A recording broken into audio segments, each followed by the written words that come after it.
परेशान क्यों ना होगा पार्वती, आखिर एक बेटी का बाप जो ठहरा। पार्वती, अब उसके हाथ पीले करने का समय आ चुका है। पर अभी तो आनंदी सिर्फ 9 ही साल की है, अभी तो उसके पढ़ने लिखने और खेलने कूदने के दिन है। देखो पार्वती, लड़कियां पराया धन होती है, उन्हें जितना जल्दी घर से विदा कर दिया जाता है उतना ही अच्छा है। कल से आनंदी की पढ़ाई लिखाई बंद। पर बापू, इसमें मेरी क्या गलती? आप मुझे पढ़ने क्यों नहीं देते? तेरी ये गलती है कि तू एक लड़की है, लड़का होती तो क्या बापू, लड़का होती तो क्या? ए लड़की, ज्यादा जुबान मत चला वरना जुबान काट के फेंक दूंगा। पर बापू, मुझे पढ़ लिख कर कुछ बनना है, मेरी पढ़ाई ना रोको बापू, मेरी पढ़ाई ना रोको। आनंदी, तुझे पढ़ना है तो पढ़, लेकिन यूं सारी उम्र बापू की छाती पर बोझ रहकर ना बैठ। पर बापू, अभी तो मैंने उम्र सिर्फ पढ़ाई लिखाई की है, मुझे पढ़ लिख कर डॉक्टर बनना है। पढ़ाई पढ़ाई पढ़ाई, आज तो तेरी इन किताबों का काम तमाम ही करके रहूंगा। मत फाड़ो। हट छोरी। बापू, आज आपने मेरी इन किताबों को ही नहीं, मेरी किस्मत फाड़ दी बापू, मेरी किस्मत। देख छोरी, किताबें सिर्फ लड़कों के हाथ में अच्छी लगती है, लड़कियों के हाथ में सिर्फ मेहंदी अच्छी लगती है, मेहंदी। बापू, मैं लड़की हूँ तो क्या हुआ? लड़का और लड़की तो हमारी दोनों आंखों के समान होते हैं। चुप कर आनंदी, ये एहसान मान की जो अब तक जिंदा है। अगर बचपन में ही गला दबाकर मार दिया होता तो अब तक तेरी ये बकबक ना सुननी पड़ती। पर बापू, मुझे चूल्हा जलाना अच्छा ना लगे है। देख छोरी, जल्द से जल्द चूल्हा जलाना सीख जा, पर शादी तो तेरी होकर रहेगी, वो भी कल के कल। अबला नारी, तेरी यही कहानी, आंचल में है दूध और आंखों में है पानी। बेटा मुझे माफ कर दे बेटा, मुझे तेरे बापू के जिद के आगे मैंने एक ना चलती, माफ कर दे बेटा मुझे। इस प्रकार मात्र 9 वर्ष की उम्र में आनंदी का विवाह गोपालराव जोशी से हो गया। बाल विवाह एक सामाजिक कुरीति है और उस कुरीति का शिकार होना पड़ा आनंदी को। 5 वर्ष बाद आनंदी 14 वर्ष की हो गई और उनके घर एक शिशु ने जन्म लिया। आगे देखते हैं क्या होता है। देखिए ना, इसे क्या हो गया है? अरे इसे तो बहुत तेज बुखार है। आप ही ना कुछ भी बोलते हैं, दीजिए मुझे। माधव, जल्दी से वैद्य को बुलाओ। जी अभी बुला कर लाता हूँ। आनंदी, यह तुम क्या लगा रही हो? भगवान की विभूति लगा रही हूँ, इससे इसका सिर भी ठंडा हो रहा है और बुखार भी उतर रहा है। बस करो आनंदी, यह सब अंधविश्वास है। अरे आप यकीन तो कीजिए, देखिए ना, इसका बुखार भी उतर रहा है। है ना बाबू, है ना? आंखें खोलो, आपको आपकी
मेरी बेटी आनंदी डॉक्टर।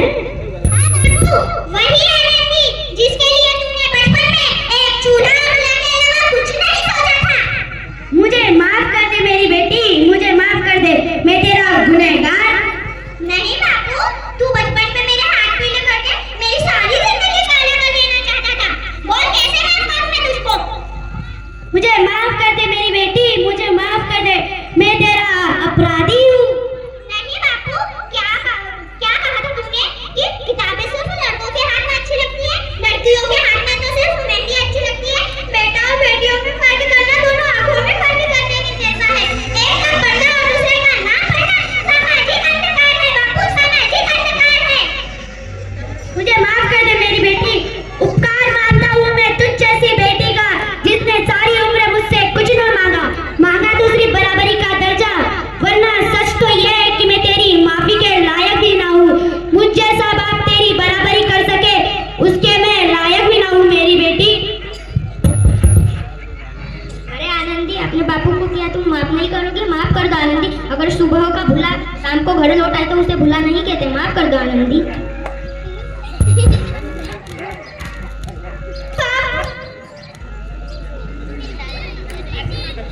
तो इस